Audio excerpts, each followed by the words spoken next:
Lemahnya pengawasan dan penegakan hukum di sektor pangan kembali menjadi sorotan. Teranyar, investigasi Kementerian Pertanian dan Satgas Pangan Polri menemukan sebanyak 212 merek beras di pasaran tak sesuai dengan label dan standar mutu. Bahkan Menteri Pertanian Andi Amran Sulaiman menyebut salah satu pengusaha besar diduga terlibat beras oplosan. Temuan ini memicu pertanyaan publik, siapa yang harus bertanggung jawab tentang hal ini? Telah bergabung melalui sambungan virtual Bapak Hudori, pengamat pertanian Asosiasi Ekonomi Politik Indonesia. Selamat pagi, Pak. Pagi Mas Yuda. Ya, Pak, ini ada 85,56% beras premium yang diuji ternyata tidak sesuai dengan standar mutu yang ditetapkan. Kalau kita sebiar kata membeli emas 24 karat, dapatnya cuma 18 karat nih, Pak. Sebenarnya mengapa bisa demikian, Pak? Penipuan ini sudah berlangsung lama, tapi pengungkapannya baru-baru saja, Pak. Ya, yang pertanyaan terakhir saya kira perlu dijawab oleh yang melakukan investigasi ya. Bahwa apakah 3 dugaan temuan kecurangan itu sudah lama atau praktek yang baru-baru saja terjadi. Kalau dugaan saya ya, bisa kita pilah-pilah dari ketiganya. Kalau kenaikan menjual di atas harga eceran tertinggi, sebetulnya untuk konteks beras medium itu sudah bertahun-tahun, Mas. Dan harga beras medium di pasar itu sudah bertahun-tahun di atas HET. Beras premium memang kira-kira Mei Juni ya, itu di semua zona 1, zona 2, zona 3 itu ada di atas HET. Jadi kalau soal HET sepertinya harus ada yang diklarifikasi, karena kalau ini dipersoalkan sebetulnya kemana saja pemerintah selama ini, karena ini sudah bertahun-tahun. Nah, kalau soal mutu ya apalagi yang soal menurunkan volume ya, saya kira kalau ini memang betul ditemukan, saya kira penting buat pemerintah untuk melakukan tindakan. Tapi yang tidak kalah penting adalah pemerintah harus memastikan ini kira-kira apa penyebabnya. Itu harus ditelusuri. Kalau saya ya menduga ada kebijakan pemerintah yang memaksa mereka melakukan ini. Karena seperti yang dijelaskan Mas Yuda tadi, dari data-data yang ada, itu mayoritas dilakukan oleh pelaku usaha. Artinya ini kejahatan berjamaah, kalau kita sepakat ini sebagai kejahatan ya. Ini menurut saya agak aneh. Kita bisa berdebat soal itu ya, karena jumlah penggilingan itu 160.000 ya. Jumlah pedagang itu pasti jauh di atas itu. Bagaimana mereka bisa bersepakat melakukan kejahatan berjamaah? Menurut saya ada sesuatu yang memaksa mereka melakukan ini. Apa? Yang hampir pasti adalah harga bahan baku dalam bentuk gabah itu mahal, Mas. Sementara harga eceran tertinggi itu tidak mengalami kenaikan. Kalau kita tarik agak ke belakang ya, Badan Pangan Nasional itu menaikkan harga pembelian pemerintah untuk gabah itu 3 kali, 2023, 2024, 2025. Prosentasenya kalau kita akumulasikan itu 47%. Pada saat yang sama, pada periode yang sama, Badan Pangan Nasional hanya menaikkan HET beras baik premium maupun medium itu 2 kali, tahun 2023 dan 2024. Beras premium kenaikannya hanya 16%. Beras medium kenaikannya 30%. Jadi dari angka-angka yang saya sampaikan sebetulnya ada dan terjadi ketidakseimbangan insentif di antara para pelaku. Pelaku usaha yang di hulu yaitu petani sangat diuntungkan dengan kenaikan yang 47% selama 3 tahun itu. Tapi yang di hilir itu tergencet, terjepit oleh HET yang memang membatasi mereka. Apalagi hari-hari ini ya, kalau mereka belanja dengan harga gabah yang 7.500, 7.800, bahkan di atas 8.000, itu hampir pasti kalau diolah menjadi beras, itu pasti melampaui HET. Kita semua tahu ya, gabah itu adalah bahan baku beras. Kalau pemerintah tahun ini menaikkan HPP gabah dari 6.500 tahun lalu ya, dari 6.000 tahun lalu menjadi 6.500 tahun ini, jadi naik Rp500 per kilogram. Sementara HET-nya tidak disesuaikan. HET yang berlaku untuk beras saat ini itu adalah HET tahun lalu. Kalau bahan bakunya naik, harga berasnya pasti naik. Pak Kudori, berarti bisa dikatakan sebenarnya ini adalah dalam tanda kutip sah-sah saja dalam prinsip ekonomi di mana para produsen juga mau tidak mau harus mendapatkan keuntungan dari HET yang ternyata mepet, sementara di satu sisi mereka juga pengolahan butuh biaya dan sepertinya tadi Anda katakan pemerintah tidak berpihak pada mereka. Bagaimana sebenarnya kondisi di lapangan Pak dan ini ideal dilakukan Pak? Ya, bukan sah-sah saja. Terus terang saya kalau pelaku usaha, apalagi yang besar-besar ya, itu melakukan kecurangan dalam bentuk mengurangi volume, misalnya. Itu tindak pidana, ya, kira. Dan itu bisa dipersoalkan secara hukum, gitu. Tapi yang saya sampaikan tadi kan sebetulnya pemerintah saya kira penting untuk memeriksa introspeksi diri. Saya sering bilang introspeksi diri perlu diperiksa, jangan-jangan karena kalau ini kita sebut kejahatan-kejahatan berjamaah, menurut saya kok aneh gitu. Ada sesuatu yang membuat mereka terpaksa melakukan ini. Di banyak daerah, Mas, produsen itu berhenti produksi, ya. Itu bukan hanya mereka yang tidak punya merek beras ya, tapi juga mereka yang punya merek beras. Baik beras medium, ya kebanyakan beras medium. Dan ini tidak hanya dilakukan oleh penggilingan dan pedagang skala kecil dan menengah. Penggilingan besar pun melakukan itu gitu. Jadi kita bisa bayangkan ya, kalau berhenti berproduksi ini dilakukan oleh banyak produsen, sementara kemampuan pemerintah dalam memastikan pasokan dan menjangkau konsumen sedemikian luas itu sangat-sangat terbatas. Kita bisa bayangkan apa yang akan terjadi. Sebagai gambaran gini, betul bahwa sampai hari ini pemerintah lewat Bulog itu adalah sebagai pembeli beras terbesar di Indonesia ya. Kalau konteksnya hari ini itu kira-kira 14% dari konsumsi selama setahun. Artinya ada 86% yang itu tidak di-cover oleh pemerintah. Siapa yang melakukan penjualan, melakukan pengolahan dan melakukan perdagangan? Ya penggilingan, pedagang dari berbagai level ya. Kita tidak bisa membayangkan kalau mereka ini penggilingan pedagang itu berhenti berproduksi.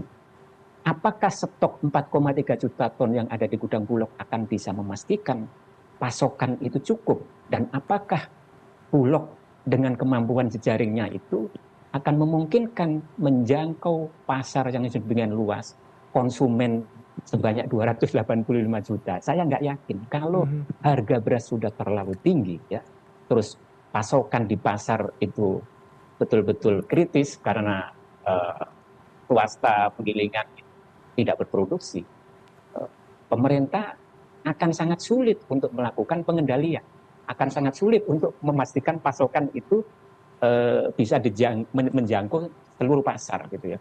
Hari-hari ini ya, sejak 12 Juli yang lalu pemerintah memang melakukan operasi pasar SPHP itu. Tapi sepanjang yang saya dapat infonya, penyalurannya belum besar gitu. Karena tuduhan-tuduhan dioplos segala macam itu, sekarang mekanismenya sangat-sangat diperketat. Sehingga pemilu-pemilu yang selama ini kita dengar itulah yang terjadi sekarang.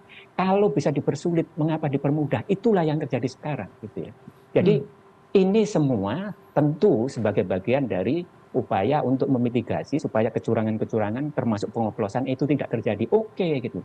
Tapi kalau penyalurannya itu seret, sementara pasar itu lapar atau butuh banyak pasokan beras, saya sangat khawatir ya. Jangan-jangan itu beras Bulog ini yang kita distribusikan sejak 12 Juli lalu itu belum bisa diharapkan menjangkau sedemikian luas masyarakat kita.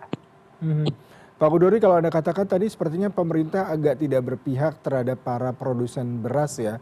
Kalau HET sendiri sudah cukup lah, ya, betul. Sudah diberikan ya Betul. seperti HET, gabah dan petani mendapatkan banyak sekali benefit dari kenaikan 2 hingga 3 kali ini.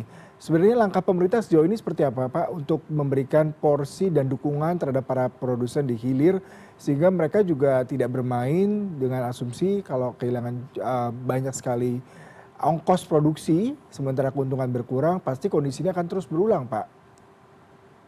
Ya, saya kira penting untuk dipastikan ya bahwa dalam waktu yang tidak lama ya, pemerintah menurut saya sangat bijak kalau melakukan kebijakan penyesuaian HET beras.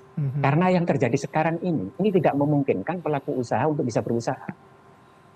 Kalau mereka tetap melakukan produksi dan menjual dan konsumen itu terlayani, mereka-mereka yang setia kepada brand itu terlayani, itu adalah bagian dari pengorbanan mereka. Pasti merugi, Mas. Itu kalau hari-hari ini ya, itu pasti merugi. Bahwa mereka di Maret April lalu itu ketika produksi gabah tinggi dan bisa membeli gabah dengan harga mungkin 6.500, 6.700, itu mereka untung.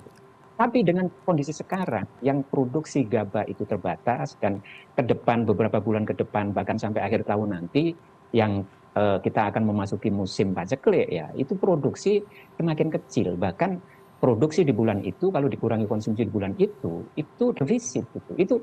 Itu kita bisa bayangkan bahwa harga gabah itu akan tinggi, apalagi sampai hari ini Bulog itu tetap diminta oleh pemerintah untuk agresif melakukan pengadaan. Nah, kalau surplus itu tidak besar, sementara terjadi perebutan gabah di lapangan, itu akan sangat mungkin memicu harga gabah sangat tinggi. Dan itu ujungnya nanti harga beras juga akan tinggi. Jadi menurut saya penting pemerintah pertama memastikan dalam waktu yang tidak lama HET itu harus disesuaikan supaya terjadi keseimbangan insentif di antara para pelaku usaha. Nah, yang berikutnya adalah penyaluran SPHP diperketat, boleh gitu ya, boleh. Tapi saya kira penting buat pemerintah untuk selalu mengevaluasi supaya pasar ini betul-betul bisa diamankan pasokannya, sehingga harga yang hari-hari ini dikeluhkan oleh masyarakat itu karena harganya tinggi itu bisa segera diatasi. Nah, yang tidak kalah penting, Mas, saya kira ya, Satgas Pangan ya. Satgas Pangan menurut saya jangan terlalu agresif masuk ke pasar ya. Dan saya menghimbau kepada pemerintah, janganlah menarik-narik Satgas Pangan itu menjadi polisi ekonomi. Ini sudah dilakukan pemerintah sejak 1950-an dan hasilnya gagal. Sebaiknya pemerintah itu punya organ. Di Kementerian Perdagangan itu ada yang namanya Direktorat Jenderal Tertib Niaga dan Perlindungan Konsumen. Ini kalau ada produsen menurunkan mutu, mengurangi volume, dan pelanggaran-pelanggaran lain ya termasuk label dan seterusnya itu ranah mereka kok. Itu ranah mereka. Jadi doronglah direktorat ini supaya optimal bekerja. Saya nggak tahu apa yang dilakukan hari ini. Jangan justru yang di depan itu yang didorong adalah Satgas Pangan yang pendekatannya pendekatan keamanan.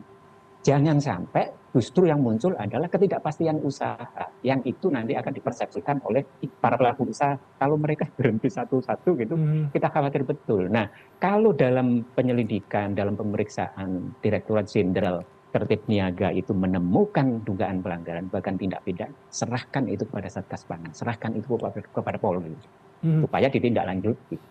Terakhir Pak, ini berarti masih ada tumpang tindih antara Satgas Pangan, Dirjen Perdagangan Hukum tadi, kemudian juga Bulog yang dirasa tidak terlalu bisa maksimal. Idealnya Pak seperti apa? Apakah memang perlu ada restrukturisasi lembaga ini dan perlu ada sebuah wewenang baru atau bagaimana pemerintah menyikapi kondisi dalam waktu singkat ini Pak? Ya, saya kira memang iya, kita perlu merekonstruksi ulang kelembagaan-kelembagaan yang mengurus pangan itu ya. Dan di pemerintahan Pak Prabowo ini kan ada beberapa lembaga baru yang ngurus pangan, ada Menko Pangan, ada Badan Pangan Nasional sudah 3-4 tahun lalu, ada Badan Gizi dan seterusnya, perlu direkonstruksi. Sedikit tentang Bulog. Bulog itu bukan regulator, Bulog itu operator ya. Dia tidak akan bisa menyalurkan beras, dia tidak akan melakukan penyerapan beras kalau tidak ada penugasan. Hari-hari ini misalnya stok yang 4,3 juta ton itu tidak bisa semena-mena aparat Bulog, direksi Bulog melakukan penyaluran. Kalau tidak ada penugasan dari pemilik beras itu, siapa pemerintah gitu. Nah, yang terjadi sekarang itu kan pemerintah menurut saya kebijakannya buruk dan selalu berubah gitu. Saya kira kita bisa runut ini dari kebijakan awal. Yang pertama adalah pemerintah menetapkan kenaikan harga pembelian pemerintah gabah kering panen di tingkat petani, any quality, kualitas apapun ya, itu Januari lalu dengan harga 6.500. Betul bahwa ini menolong petani, betul, dan itu dirasakan betul oleh petani. Tapi kebijakan ini kan sebetulnya menyimpang dari kaidah umum ya gitu. kita semua tahu kaidah umum itu ada harga, ada barang. Nah, tapi ini inequality dibeli 6.500. Selain tidak mendidik, itu juga memunculkan perilaku-perilaku yang tidak baik gitu. Padi yang belum waktunya panen dipanen. Gabah yang bagus itu disiram air sehingga agar bobotnya berat gitu. Itu di awal-awal penyerapan sangat terasa. Itu Bulog sangat-sangat tahu itu. Nah, menurut saya penting dalam waktu yang pendek ini, saya kira ya seperti yang saya sampaikan tadi, pemerintah untuk terus mengevaluasi pasar, karena saya bayangkan hari-hari ini itu yang di pasar situasinya kritis karena pasokan terbatas, pedagang tidak berani menjual beras aneka merek itu karena diberitakan oplosan dan seterusnya. Ini harus dipulihkan, saya kira kepercayaan itu harus dipulihkan. Para pelaku usaha, pedagang, penggilingan, termasuk pengecer itu harus dipulihkan kepercayaan bahwa menjual beras itu adalah aktivitas legal gitu, yang harus tetap dilakukan gitu. Nah, penyaluran SPHP saya kira penting untuk terus dievaluasi supaya penyalurannya bisa sedemikian luas, bisa sedemikian masif dan menjangkau banyak masyarakat dalam waktu secepat-cepatnya ya, tanpa menghilangkan kita punya kontrol, kita punya mitigasi terhadap kecurangan. Baik Pak Kudori, Pak terima kasih untuk perbincangannya pada pagi hari ini. Semoga tadi ya saran Bapak dan juga insight terkait bagaimana tata laksana pangan di Indonesia terutama beras bisa ditegakkan sehingga para konsumen dan produsen juga win-win solution. Tidak hanya sekedar kita bicara mengenai HET tapi juga bagaimana nasib di hilir yang tadi Bapak katakan juga terdampak dari tidak adanya kepastian mengenai harga. Selamat pagi Pak, selamat bertugas kembali. Oke, terima kasih.